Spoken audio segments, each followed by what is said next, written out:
자, 대단원 3. 자, 자연 초월과의 관계에 대해서 배워보겠습니다. 자, 자연 초월과의 관계는 총 4단원으로 구성되어 있습니다. 4단원으로 구성되어 있고, 그거는 하나는 자연에 대해서, 두 번째는 과학과 윤리에 대해서 어떤 관계가 있는지 배워보고, 세 번째는 삶의 소중함, 네 번째는 마음의 평화입니다. 주제를 보면 알겠지만 앞서 이야기했듯이 그게 어렵지 않은 부분이니까 도덕 수업은 쉬는 시간이다 라고 생각하고 편하게 들어도 될 것 같습니다. 자, 그렇다면 본격적으로 132페이지 자연관의 첫 번째 시간을 가져보겠습니다. 자연관의 첫 번째 시간 단원 주제는 인간은 자연의 주인일까입니다.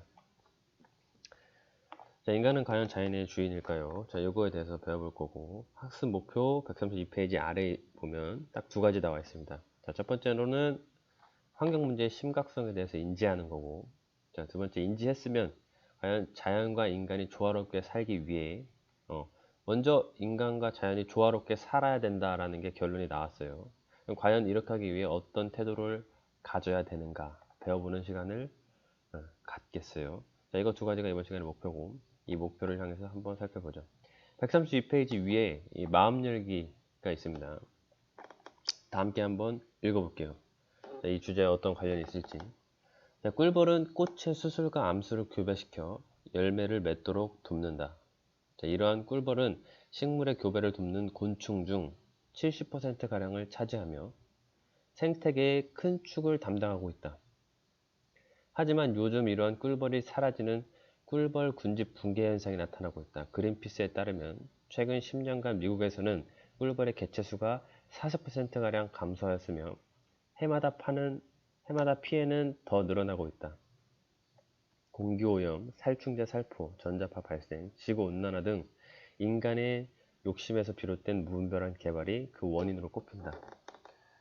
우리 꿀벌이 그냥 한낱 그냥 곤충으로 생각하고 있었겠지만 이 꿀벌 그 작은 곤충이 이 생태계 유지에 굉장히 큰 역할과 축을 담당하고 있대요. 식물의 교배를 돕고 있기 때문에 우리가 지금 먹는 먹거리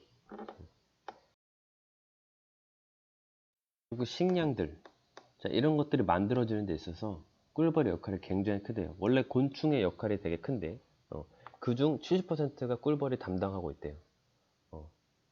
꿀벌이 이렇게 중요하기 때문에 세계 꿀벌의 날도 있다고 하네요. 자, 5월 20일 요거 유엔이 생태계 보호에 중요한 역할을 하는 꿀벌의 가치를 알리기 위해서 지정한 기념일이래요. 자, 이런 날이 있는지 몰랐죠.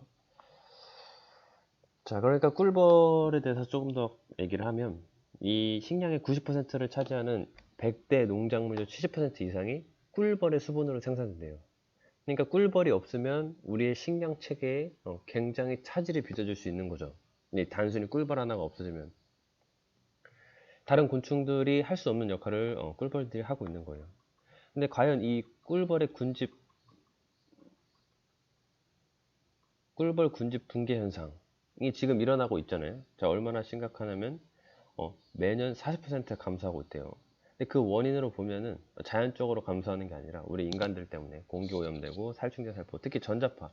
이 전자파 때문에 꿀벌이 수신호를 읽지 못하고 엉뚱한 방으로 가서 생존에 어려움을 느끼고 있다는 거죠.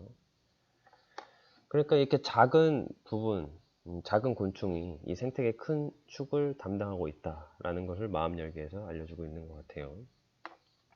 그럼 본격적으로 한번 보죠. 133페이지를 한 페이지 더 넘어가면 인간과 자연에 대해서 나옵니다. 글이 좀 쓰여져 있는데 간단하게 얘기하면 자연과 인간의 관계에 대해서 얘기하면 자연이 이렇게 따로 있고 그 다음 인간이 이렇게 또 자연과 따로 있고 자, 요거는 아마 아닐 겁니다. 그죠? 자, 인간도 자연의 일부로서 자연 안에서 우리도 하나의 동물로 또 취급되기도 하잖아요. 자연 안에서만 생존할 수 있는 그런 존재입니다. 자, 이런 그림이 맞는 그림이겠죠. 그래서 이런 관계임을 인지를 하고 이걸 글로 설명해 보면 자, 인간은 자연으로부터 삶에 필요한 많은 것을 얻으며 살아간다. 맞죠? 우리 자연이 없으면 우리가 살아갈 수 없죠. 자연이 없으면 당연히 인간도 없다. 자, 결론. 그러므로 자연은 소중하다. 자연은 소중하다고 얘기합니다. 근데 여기서 중요한 거 하나는 자연이 인간한테 어떤 혜택을 주기 때문에 소중한 것은 아니고, 만약에 혜택을 주지 않는다 하더라도 혜택은 물론 주겠지만 혜택 여부와 관계없이 자연이 그 자체로 소중하다는 거예요. 자, 그러니까 자연이 우리한테 혜택을 많이 주기 때문에 소중한 건 맞는데, 그 혜택을 주기 때문만 소중하냐? 그건 아니고 자연 그 자체도 소중한 가치를 지니고 있다라는 거죠. 그러니까 이번 시간에 결론인데, 초반 도입부에 나오고 또 마지막에 나오겠지만, 그러므로 우리는 자연이 주는 혜택에 감사하고 자연에 속한 모든 것의 가치를 소중히 여기며 조화롭게 살아가야 됩니다. 자, 이 지구 모양, 자, 우주 모양을 한번 선생님이 그냥 해봤는데, 우리가 살고 있는 이 행성이 지구지 않습니까? 이 지구. 이 지구가 되게 크겠죠? 근데 이 지구는 또 태양계 안에 있는 거예요. 그죠? 태양계. 자, 태양으로부터 세 번째 떨어진 이 행성이 바로 이 지구죠. 이렇게 보면 또 되게 작죠? 자, 이게 하나의 태양계입니다.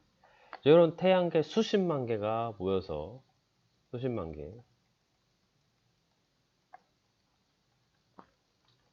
바로 갤럭시, 은하계가 만들어집니다. 자, 여기에는 이런 태양계가 막 촘촘촘촘촘촘 있는 거예요. 촘촘촘촘촘. 이게 은하계고, 이러한 은하계가, 굉장히 거대한 은하계가 또 수십만 개 이렇게 모여 있는 것이 바로 은하단입니다. 자, 그리고 은하단이 또 수십만 개 모여 있는 게 바로 이 우주죠. 그러니까 아주 거대한 이 우주 속에서 아주 이 손톱만한 이 블루 닷, 파란 점이라고 불리는 이 지구 속에 살고 있는 우리 인간인데, 그러니까 이 자연을 어떻게 우리가 대해야 될지 한번 생각해보는 그런 시간이 되겠죠. 자, 그럼 환경의 심각성에 대해서, 환경 오염의 심각성에 대해서 몇 가지 좀 살펴보겠습니다. 자, 플라스틱 쓰레기 섬입니다. 쓰레기 섬. 자, 지도에 없던 갑자기 섬이 생겼어요. 자, 여러분, 지도에 없던 섬이 생겼는데 그 위치는 태평양. 태평양 한가운데 있네요. 태평양 한가운데. 근데 그 섬의 규모가 엄청 크대요. 자, 두 개 있죠. 두 개. 이거는 우리 한반도의 약 7배. 그리고 이거는 텍사스주의, 미국의 텍사스주의 2배. 텍사스주 자체가 우리나라보다 크니까 주지만 이게 두 개 있대요. 근데 쓰레기 섬이라고 하니까 쓰레기가 많은 섬이냐, 그런 게 아니고 진짜 쓰레기로 만들어진 섬이에요. 자, 이 모양이 자, 이렇게 가까이서 보면 이렇게 되는 거예요. 플라스틱 모양으로 이렇게 둥둥 떠 있죠. 자, 이 모습을 보면 어떤 생각이 드시나요? 요거를 처치하는 게 아직도 어렵나 봐요. 지금 현재 과학기술로는 지금 계속 노력을 하고 있는 걸로 알고 있어요. 자, 이 둥둥 떠다니는 플라스틱들을 보면 한국 상표들, 한국 이름으로 된 그 음료수, 페트병들이 굉장히 많다고 해요. 저희가 조금 부끄러움을 느껴야겠죠. 자, 저렇게 수질이 오염되고 해양이 오염되면 당연히 해양 생물들이 피해를 받겠죠. 자, 이거는 흑등고래입니다. 흑등고래. 흑등고래가 쓰레기를 먹어서 이렇게 죽었네요. 사실 이거는 실제 흑등고래는 아니고 경각심을 주기 위해서 이렇게 조형물로 알고 있어요. 만든 건데 실제 이 정도는 아니지만 고래나 해양생물들 뱃속을 갈라보면 저런 플라스틱 쓰레기들이 굉장히 많이 나오고 있는 실태죠. 요즘에. 자, 그래서 플라스틱 섬을 하나 살펴봤고, 다음에 이상기후의 발생입니다. 자, 이 환경오염이 되는 것과 이상기후의 상관관계에 대해서는 아직 여러 가지 말이 있는 것 같습니다. 관계가 있다고 하는 사람도 있고 없다고 하는 과학자들도 있고, 하지만 확실한 건 이상기후가 점점 잦은 빈도로 더 강한 모습으로 자꾸 나타난다는 거죠. 최근에 나타난 이상기후 자연재해에 대해서 살펴보면 터키에서 불난리가 났습니다. 터키에서 불난리가 났고 이거를 진압하는데 한 보름 정도 걸렸고 굉장히 많은 사상자와 요거를 진압하는데 동원된 장비와 비용, 인력이 엄청나게 투입됐다고 해요. 그러니까 불이 뭐 그냥 산불 이렇게 건물에서 나는 게 아니라 그 도시, 수십 개의 도시 전체가 그냥 불로 휩싸였다고 보면 돼요. 자, 이런 불난리가 일어나고 자연적으로 일어나는 산불이에요. 누가 방어한 게 아니고. 그다음 또 물난리도 일어났죠. 중국에서 물난리 일어났고, 또 일본에서도 물난리 일어나서 산사태, 뭐 그런 것들이 자주 일어나고, 또 갑자기 이상고온, 여기 유럽인데 이 아래쪽은 50도까지 넘어갔다고 해요. 이거 사람이 살 수 있겠어요? 50도까지 넘어갔죠. 이런 이상기온, 이상고온과 함께 뭐 지진, 뭐 다양한 그런 자연재해들이 자꾸만 더 생겨나고 있다는 거예요.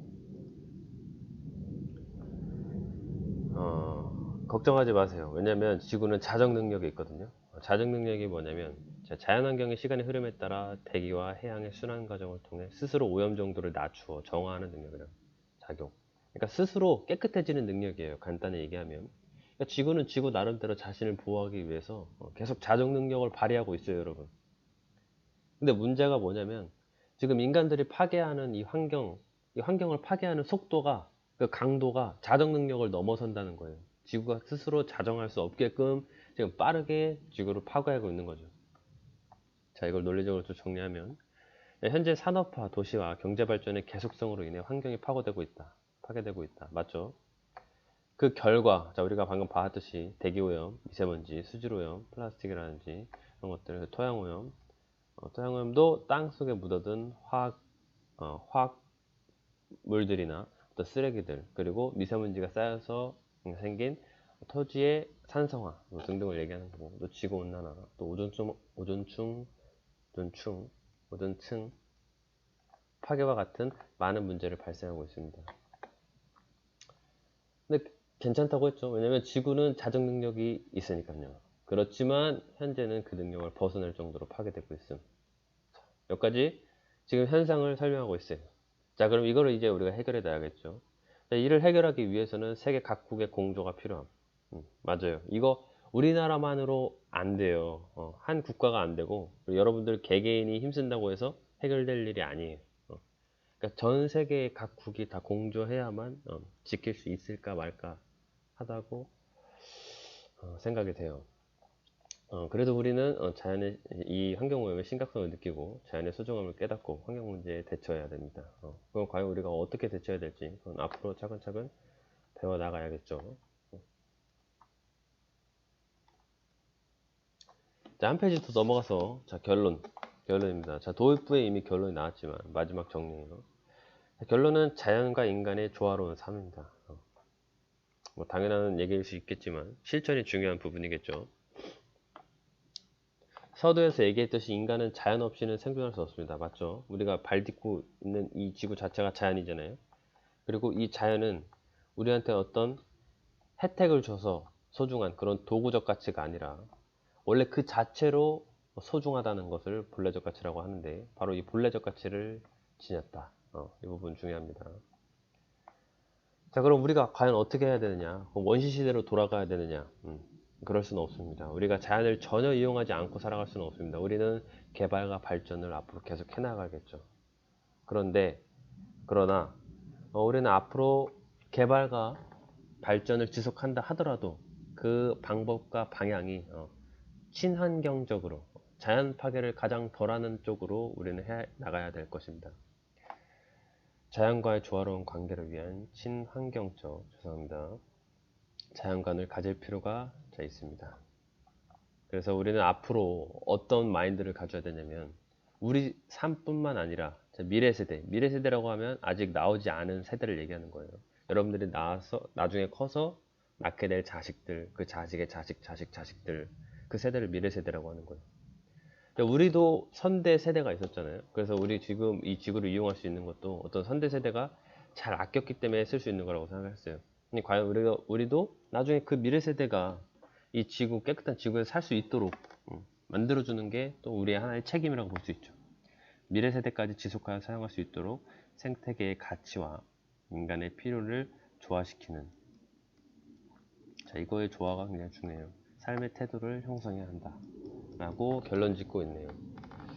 자, 뭐 요거에 대해서 생각해 볼 거리, 그 다음 쓸 거리, 말할 거리가 여러 가지 있겠지만 그런 것들은 학교에 나오면 활동지를 통해서 진행하도록 하겠습니다. 자, 오늘 수업은 여기까지 하겠습니다. 자, 이상입니다.